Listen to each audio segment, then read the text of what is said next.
Welcome to every one. കഴിഞ്ഞ ക്ലാസ്സിൽ basics ആയിട്ടുള്ള കുറച്ച് കാര്യങ്ങളാണ് നമ്മൾ നോക്കിയിരിക്കുന്നത്. എന്നാൽ ഇന്ന് കുറച്ച് വിശദമായിട്ട് പരിചയപ്പെടാനാണ് പോകുന്നത്. ഇന്നത്തെ ടോപ്പിക് അന്തരീക്ഷ ഘടന. അന്തരീക്ഷ പാളികളെ മൂന്നായി തരംതിരിക്കാം: ട്രോപ്പോസ്ഫിയർ, സ്ട്രാറ്റോസ്ഫിയർ, ഉപരിമണ്ഡലങ്ങൾ. ഇങ്ങനെ മൂന്നായിട്ടാണ് തരംതിരിക്കുന്നത്.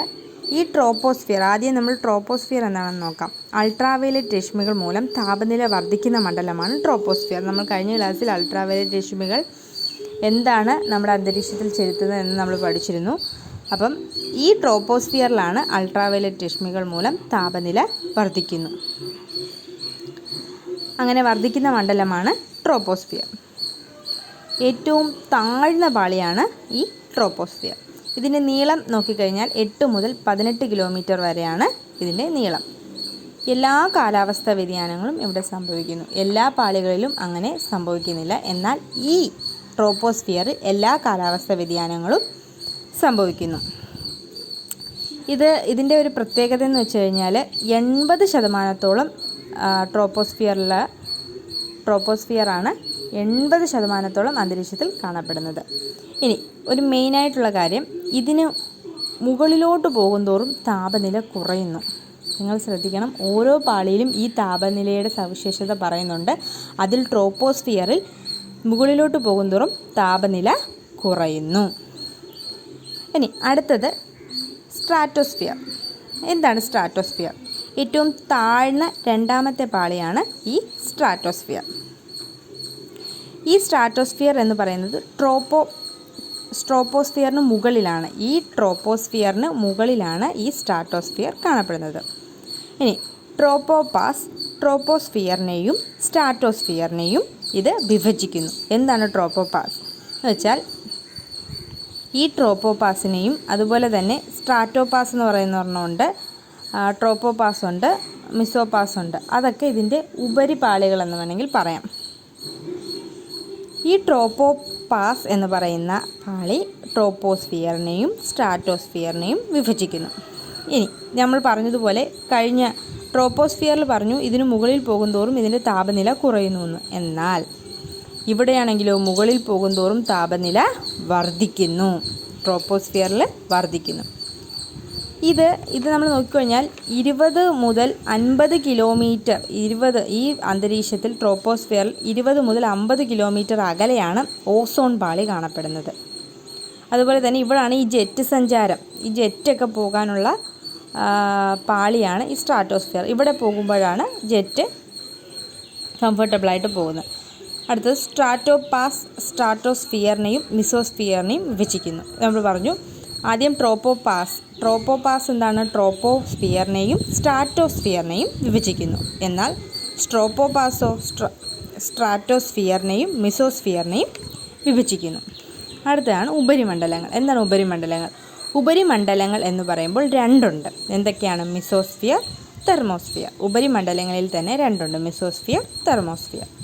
അപ്പോൾ നമ്മൾ പഠിച്ചു അന്തരീക്ഷ ഘടന: ട്രോപ്പോസ്ഫിയർ, സ്ട്രാറ്റോസ്ഫിയർ, ഉപരിമണ്ഡലങ്ങൾ. ഈ ഉപരിമണ്ഡലങ്ങളെ തന്നെ രണ്ടായി വിഭജിക്കാം: മിസോസ്ഫിയർ, തെർമോസ്ഫിയർ. ഇനി നമ്മൾ മിസോസ്ഫിയർ, തെർമോസ്ഫിയർ എന്താണെന്ന് നോക്കാം. ആദ്യം മിസോസ്ഫിയർ എന്താണെന്ന് നമുക്ക് നോക്കാം. ഉപരിതലത്തിൽ നിന്ന് 50 മുതൽ 80 കിലോമീറ്റർ വരെ നീണ്ടുകിടക്കുന്ന ഭാഗമാണ് ഈ മിസോസ്ഫിയർ. ഇനി ഈ മിസോസ്ഫിയറിൻ്റെ പ്രത്യേകത എന്താണ്? മുകളിലോട്ട് പോകുന്തോറും താപനില കുറയുന്നു. അപ്പം ട്രോപ്പോസ്ഫിയറും മിസോസ്ഫിയറിൻ്റെയും താപനില എന്തായാലും സെയിമാണ്. സ്ട്രാറ്റോസ്ഫിയറിൽ മാത്രമാണ് വർദ്ധിക്കുന്നത്. എന്നാൽ ട്രോപ്പോസ്ഫിയറിലെയും താപനില കുറയുന്നു. അതുപോലെ തന്നെ മിസോസ്ഫിയറിലെയും താപനില കുറയുന്നു. നിശാദീപങ്ങൾ അഥവാ നൈറ്റ് ഷൈനിങ് എന്ന പേരിൽ അറിയപ്പെടുന്ന നോക്ടിലിസൻ മേഘങ്ങൾ ഇവിടെയാണ് സ്ഥിതി ചെയ്യുന്നത്. എന്താണ്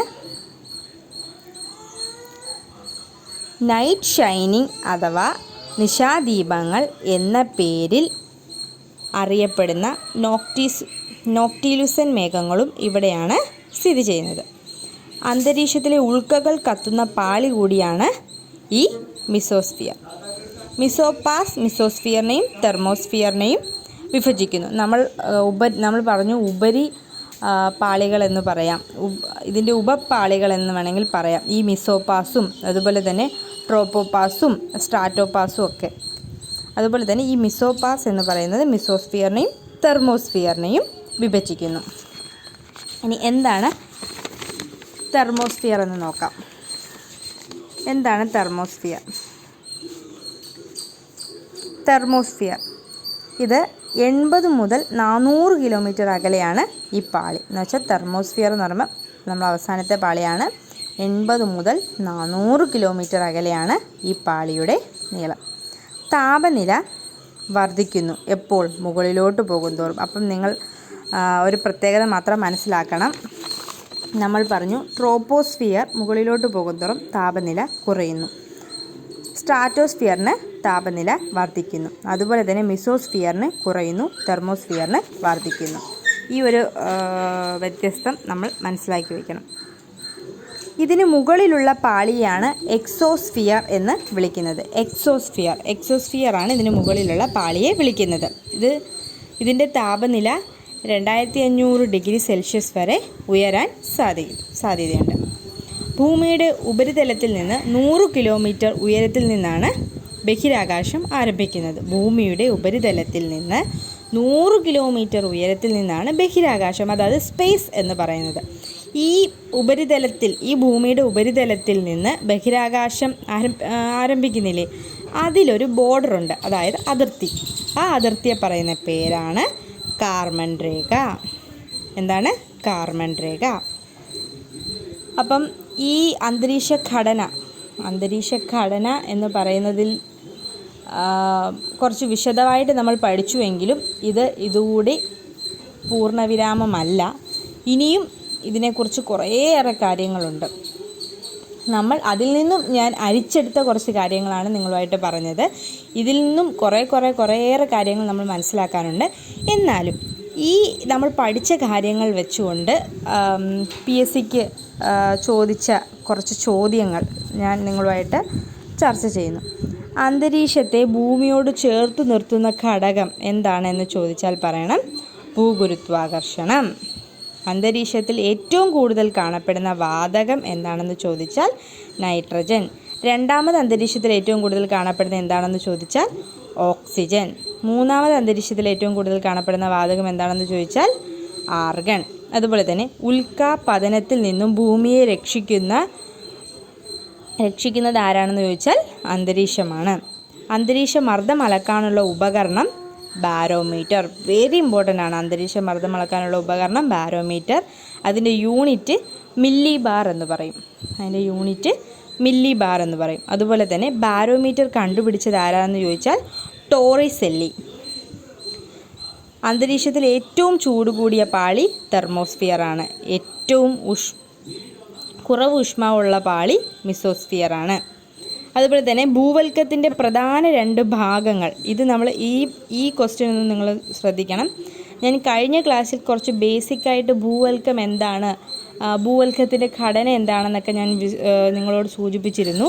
ഞാനിത് കണ്ടപ്പോൾ എനിക്ക് ആ കഴിഞ്ഞ ക്ലാസ്സിലെ ബേസിക്കായിട്ടുള്ള കാര്യങ്ങളാണ് ഓർമ്മ വന്നത്. അതുകൊണ്ടാണ് ഞാൻ ഈ ചോദ്യവും കൂടി ഇതിലോട്ട് ഉൾപ്പെടുത്തിയിരിക്കുന്നത്. എന്ന് വെച്ചാൽ ഭൂവൽക്കത്തിൻ്റെ പ്രധാന 2 ഭാഗങ്ങൾ ഞാൻ ഇന്നലെ ബേസിക്കായിട്ട് പറഞ്ഞ കാര്യങ്ങളുള്ളതായിരുന്നു. സിയാൻ സിമ നിങ്ങൾക്ക് ഓർമ്മയുണ്ടെന്ന് ഞാൻ വിചാരിക്കുന്നു. അതുപോലെ തന്നെ ഭൂവൽക്കത്തിൻ്റെ ഏറ്റവും കൂടുതലായി കാണപ്പെടുന്ന ലോഹം എന്ന് പറയുന്നത്, ഭൂവൽക്കത്തിൽ ഏറ്റവും കൂടുതലായി കാണപ്പെടുന്ന ലോഹം എന്ന് പറയുന്നത് അലൂമിനിയമാണ്. ഇതും ഞാൻ ഇന്നലെ പറഞ്ഞതായി എൻ്റെ ഓർമ്മയിൽ വരുന്നു. അതുപോലെ തന്നെ ഏറ്റവും കനം കൂടിയ പാളി ഏതാണെന്ന് ചോദിച്ചാൽ നിങ്ങൾ പറയണം മാൻറ്റിൽ. ഏറ്റവും കനം കൂടിയ പാളി മാൻറ്റിൽ. ഇതുപോലെ തന്നെ ഒരുപാട് ക്വസ്റ്റ്യൻ നമ്മൾ ചോദിച്ച നമ്മൾ ചർച്ച ചെയ്ത ഈ നോട്ട്സിലൂടെയുണ്ട്. ഒരുപാട് ചോദ്യങ്ങൾ. നമുക്ക് ആ ചോദ്യങ്ങൾക്കൊക്കെ ആൻസേഴ്സ് വേണമെങ്കിൽ ഞാൻ പറഞ്ഞിരിക്കുന്ന ഈ നോട്ട്സ് നിങ്ങളൊന്ന് നോക്കിയാൽ തന്നെ മതിയാവും. അടുത്ത ഒരു വീഡിയോയിൽ ഇതിലും വിശദമായി മറ്റൊരു ടോപ്പിക്കുമായി നിങ്ങളുമായി കണ്ടുമുട്ടാം.